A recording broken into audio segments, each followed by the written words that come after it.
Hey guys, welcome back to another tech tip and guide video. In today's video, I'll show you how you can create a group in Viber and start a video call.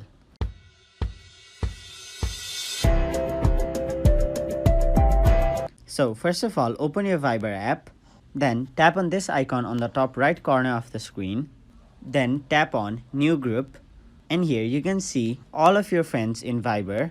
So to create a group, select the person whom you want to create a group with. Just tap on their name and you can keep on selecting other people. And if you want to unselect a person, simply tap on their name again and they will be unselected. But for now, I'll simply create a group of 4 people including me and tap done.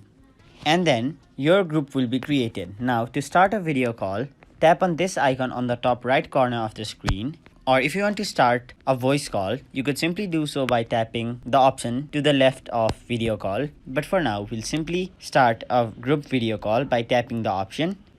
Then you could also select participants who will be on the call. So for now, we'll simply select 2 people and start a call. So that is exactly how you can create a group and start a group video call in Viber. So that is it for this video. Hope this video was helpful to you guys, and if it was, please make sure to like this video and subscribe to our channel for more informational and helpful videos like these.